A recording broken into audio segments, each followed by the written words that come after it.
wanita karir, tidak menikah tapi pelihara berondong. Sekarang ini sudah marak tante-tante yang punya simpanan berondong. Bagaimana pendapat kamu mengenai hal ini? Saat ini semakin banyak perempuan matang yang hobi mengencani pria-pria yang lebih muda. Jajak pendapat oleh situs perjodohan. Dari sudut pandang pakar perjodohan. Laura Berman, terapis seks dan direktur Berman Center, Northwestern University di Chicago, mengungkapkan, saat membahas relasi antara perempuan matang dan laki-laki muda, urusan seks memang menjadi perhatian utama. Pria yang lebih tua sebenarnya tidak selalu mengalami penurunan yang signifikan dalam libidonya. Kebanyakan dari mereka sebenarnya juga mampu memberikan rasa aman bagi pasangannya, tetapi terkadang yang dibutuhkan perempuan adalah sesuatu yang lebih fun. Pria-pria muda, energinya masih meluap-luap, mampu memberikan excitement tersebut. Jadi, perempuan tidak selalu mencari pria-pria yang lebih muda karena yang lebih tua tidak mampu memberikan kepuasan seksual. Dari sudut pandang biologis, hal ini sebenarnya cukup dapat dipahami dari perubahan hormon. Hormon pendorong seks pada perempuan disebut estrogen, dan itu mencapai puncaknya pada usia 30-40 tahun. Maka ini adalah usia ketika perempuan biasanya sedang senang-senangnya dengan seks. Ketika kebutuhan seks tidak atau kurang terpenuhi, maka akan mencari jalan pintas. Namun kenapa berondong? Hormon pendorong seks pada laki-laki disebut testosterone, dan ini mencapai puncaknya pada usia 20-30 tahun. Jadi, ketika tubuh sedang pada masa fit ditambah dorongan seks yang memuncak, maka jadilah, biasanya, memiliki performa seks yang mengesankan. Namun bagi laki-laki, mungkin ada motif lain, yaitu pencarian dan pemenuhan hasrat kemampuan mendominasi. Bagi laki-laki, mampu mendominasi akan menghadirkan rasa kepuasan yang besar sebagai bagian dari keberhasilan pembuktian kejantanan diri. Dan seks biasanya selalu menempatkan lelaki pada posisi ini, yaitu dominan, mendominasi.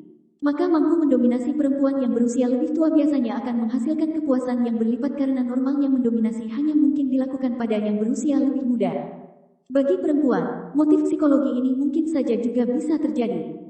Perempuan, seberapa agresif pun dia, menyadari bahwa ia lebih lemah dari laki-laki, sehingga secara mental akan submisif pada laki-laki, senang rela didominasi. Submisif juga mendatangkan kepuasan mental tersendiri. Maka submisif pada lelaki yang lebih muda memunculkan kesan tersendiri, karena biasanya submisif hanya dilakukan pada yang berusia lebih tua. Tentu saja selain performa seks seperti yang saya jelaskan di depan tadi. Namun saya ingin menekankan bahwa, dengan memahami perubahan hormon ini, bukan berarti bahwa kita lantas memaklumi dan membiarkan fenomena semacam ini terus terjadi dalam masyarakat. Saya sangat menyayangkan teman-teman yang menjawab pertanyaan ini dengan menunjukkan ketidakpedulian dengan dalih selama hal ini tidak mengganggu kehidupan pribadinya. Ini menunjukkan bahwa kita memiliki standar moral ketimuran yang semakin lama semakin menurun. Dengan memahami hal ini, artinya ada banyak hal yang perlu kita perhatikan, setidaknya untuk menjaga keluarga kita sendiri dari kekacauan ini. Bagi perempuan, kehormatan adalah bukan hanya menjaga diri untuk tidak tersentuh semasa gadis, tapi juga setelah menikah baik kemudian bercerai, atau sedang bersuami. Bagi laki-laki yang menikah, saya tahu Anda sedang lelah-lelahnya bekerja, tapi jangan lupakan kebutuhan istri Anda soal ini. Saya selalu menyarankan lelaki untuk selalu dalam kondisi fit. Ada banyak penelitian menunjukkan bahwa tingkat testosterone lelaki modern terus menurun setiap tahunnya. Ini adalah konsekuensi dari otomatisasi kehidupan modern itu sendiri. Tapi berita bagusnya adalah, bukankah hormon ini dapat ditingkatkan? So apa komentar kamu terkait hal ini? Dibiarkan saja. Tidak usah dipedulikan walau dapat merusak mental bangsa. Esron Club Biro Jodoh Profesional terpercaya sejak tahun 2001. https://esron-jodoh.wordpress.com/esron-jodoh-tujuan-visi-misi. Jalan Pulau Mas Barat 12 Tuparef 23, RT 004009, Kelurahan Kayu Putih, Kecamatan Pulau Gadung, Jakarta Timur. DKI Jakarta 13.210 0214705725 0818779370. Tujuan dasar, ide mendirikan Esron Club lahir dari kerinduan hati untuk membantu para lajang, jomblo, janda, duda, agar dapat bertemu pasangan yang tepat. Memajukan bangsa Indonesia dengan cara mengurangkan angka perceraian pada pernikahan yang banyak terjadi akibat dari perbedaan visi misi tujuan dan pandangan dalam setiap pasangan. Visi, melaksanakan perintah Allah, populasi bertambah. Menciptakan keluarga sehat memiliki iman kepada Allah. Menciptakan keluarga yang memiliki pondasi kuat berkarakter seperti Allah, dewasa secara iman dan mental di seluruh area masyarakat Indonesia. Memajukan bangsa baik secara mental dan ekonomi lewat berkurangnya angka perceraian dan angka kematian akibat penyakit yang timbul dari seks bebas persinahan. Misi: memperlengkapi setiap pasangan dengan konseling pranikah untuk bertumbuh dewasa secara iman dan mental sebagai syarat utama menuju pernikahan. Pengetahuan menyebabkan menghargai suatu karya.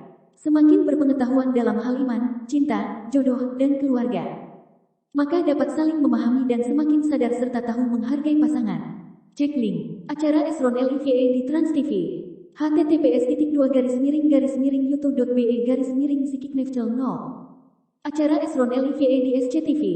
https://youtube.be/7 Mau daftar member? Konsultasi dulu.